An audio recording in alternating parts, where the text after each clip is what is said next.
Hello, this is Dave Hurwitz, executive editor at ClassicsToday.com, here to talk to you about Leonard Bernstein's first symphony, the Jeremiah Symphony of 1944.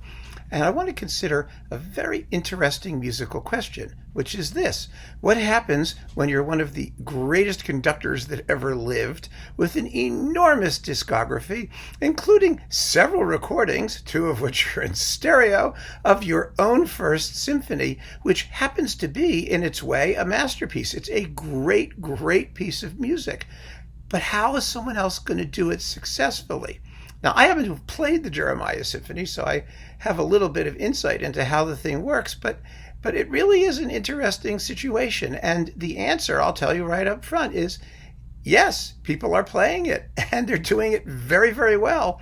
And Bernstein's performances, while obviously important and wonderful, are not necessarily the reference recordings in this work.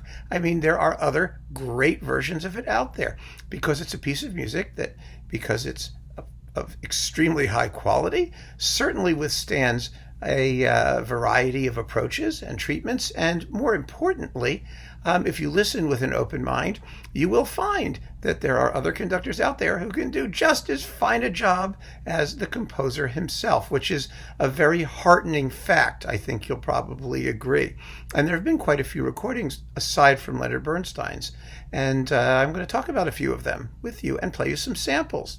But let's talk a little bit about the work itself.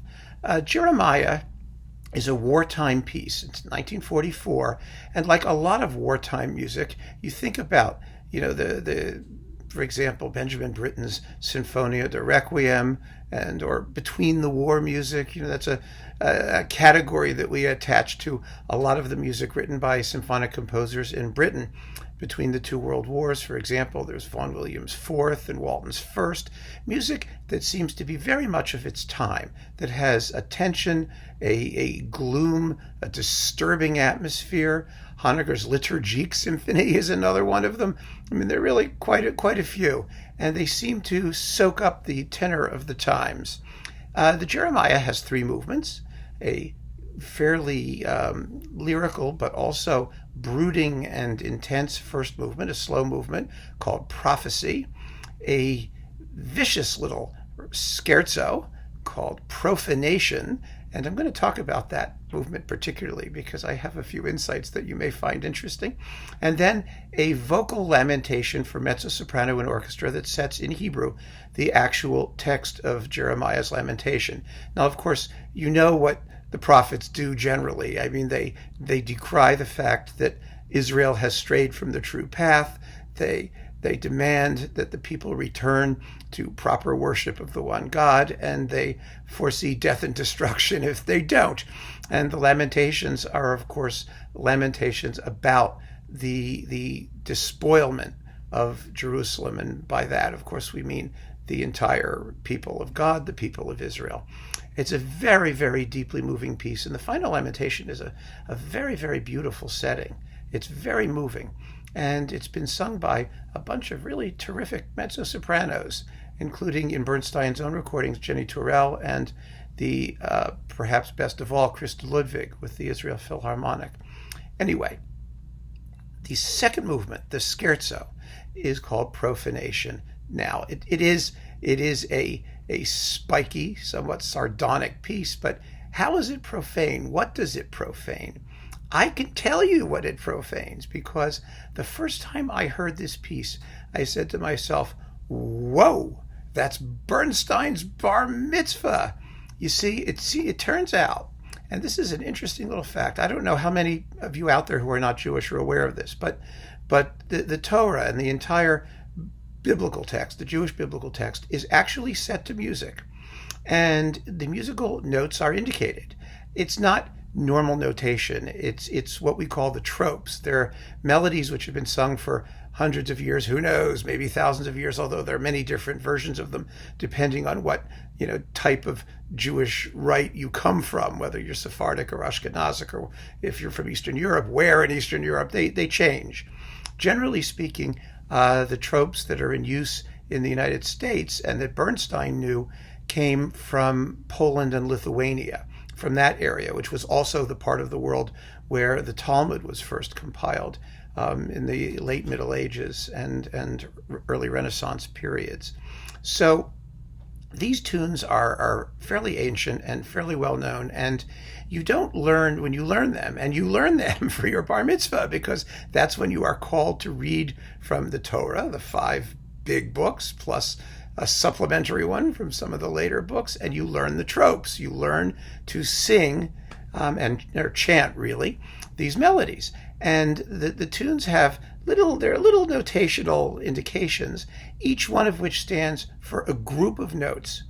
And when you're taught to sing the tropes, you learn the names of these little groups of notes and you sing them according to their names.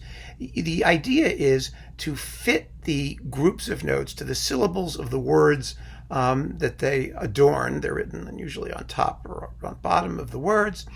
And you can basically fit the words to the melodies in any way that works well for you. Depending on how many syllables there are in the word and how many notes there are in the actual indication that you're looking at, the trope that you're looking at, the intonation can change slightly from person to person. But the point is that you learn to sing the names of these tropes.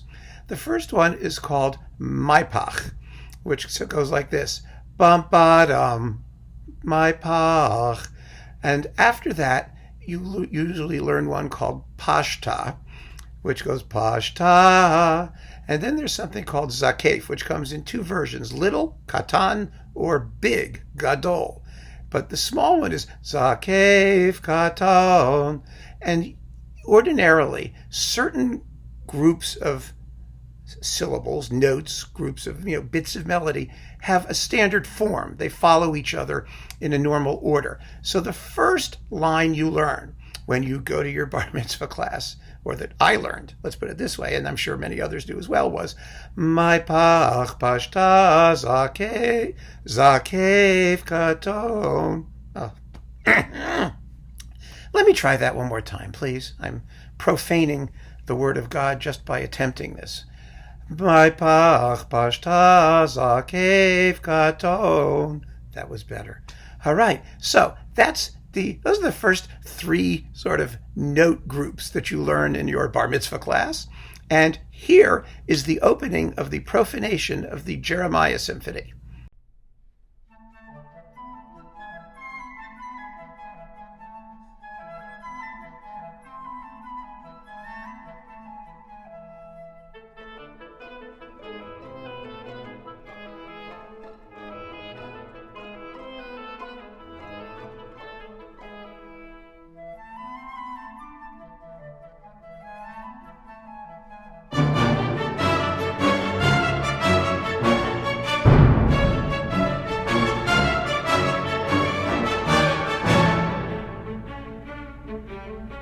Now, despite the fact that my singing is horrible, you should have recognized that, because that's what Bernstein uses as his basic melody. It's da da dum bum ba da da da da da da da. It's the tropes. It's what the melodies are from the actual Torah that we learn to chant in our bar mitzvah class, and I'm sure Bernstein did too. So what's being profaned is the Word of God, or in other words, the melodies of the Word of God. It's a very, very literal musical interpretation of the concept of profanation. And of course, it can't all just be profane and miserable, just like Mahler in his Rondo Burlesque from the Ninth Symphony, right? There are livelier moments, elegant moments. There's a beautiful melody that runs through it. There's an attempt at a triumphant apotheosis, which is very roundly squashed by the music of profanation. And it's just marvelous the way he does it. And I think it's something that has a special appeal to Jewish listeners who have had bar mitzvah training, because they get it right away. You've heard it before. And so I wanted to share that with you, because I just think it's one of those sort of insider tricks. Composers write them all the time, and it's not just a Jewish thing. Haydn stuck, passion melody Gregorian chants in some of his symphonies that his Catholic listeners would know and other people would not. It's a regular thing that happens in the musical world. But this was Bernstein's contribution to that trend.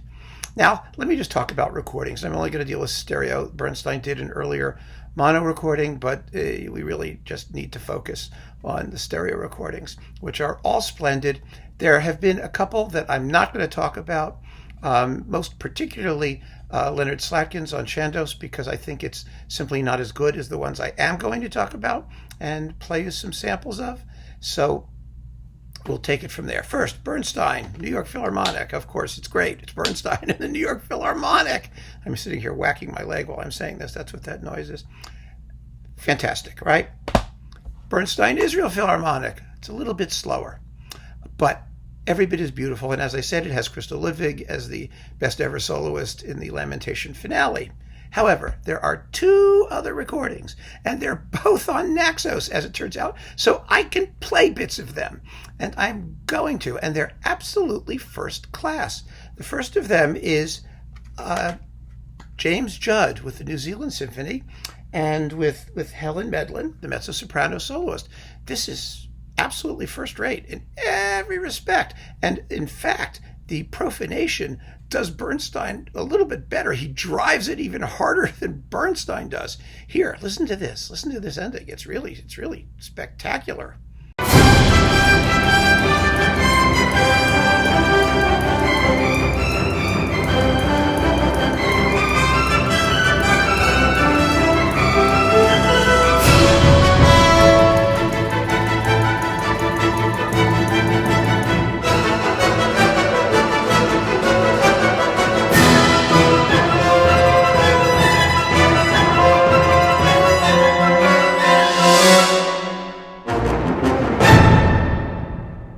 Pretty special, huh? I mean, isn't that just knocks him dead, huh? Terrific. However, if I had to pick one, I would select Marin Alsop with the Baltimore Symphony, also on Naxos. This is part of a set where she's done all the major Bernstein works with orchestra. It is magnificent. Most of the performances are as good, if not better, than Bernstein's own. Her performance of Mass is the best ever. I mean, hands down. And it's simply great. She takes it more at the tempo of Bernstein's second Israel Philharmonic recording, which is a little bit slower than his first, but very, very rhythmically emphatic. Here's how Alsop plays the same passage I just played you from Judd.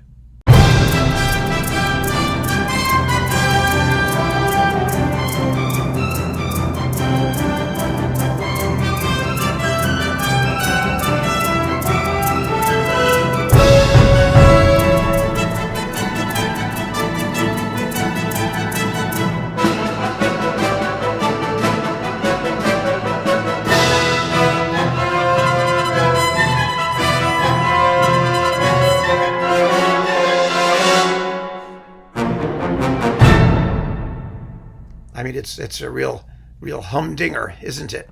It's very, very exciting. It's very beautiful, and the final lament is also extremely well sung. However, you may be interested in a little performance tidbit. You may have noticed a sort of clicking sound, and a da da da da da dum ba ba da da. It's like chuck chuck chuck chuck chuck chuck chuck. Bernstein achieves that, and I know because I've done it. It was so much fun. I can't even tell you how much fun, by having the timpanist hit the drums with maracas. So it's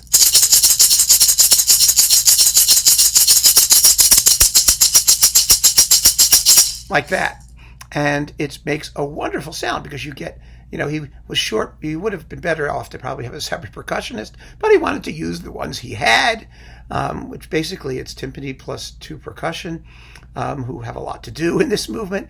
And so he has the guy hit the drums with maracas. Now, you can't just use any maracas, because a lot of maracas, especially, normal, natural, authentic ones, which are cocoa shells, on a stick with beans inside them, they're not very, very sturdy.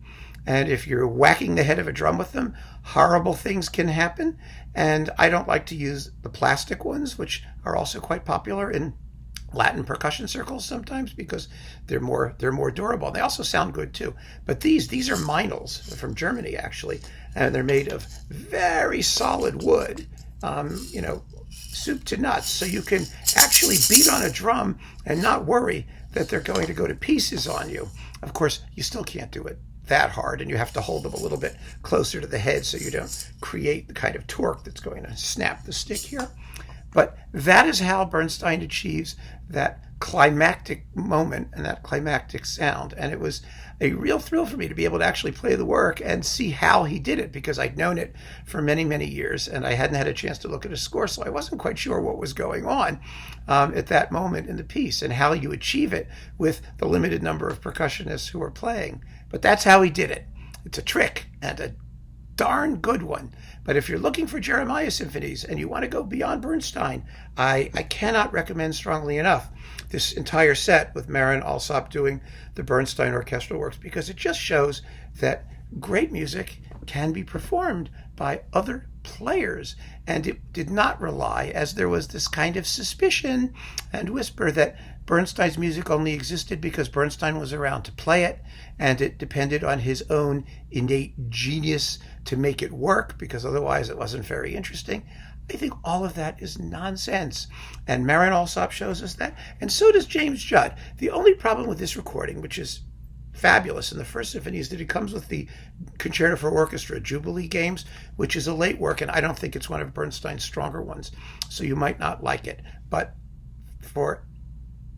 in all other respects, it's terrific. If you want to get it, or if you have it, be very happy that you do. That is my take on the Jeremiah Symphony. I hope you've enjoyed this talk. Keep on listening, folks. There's so much more to come.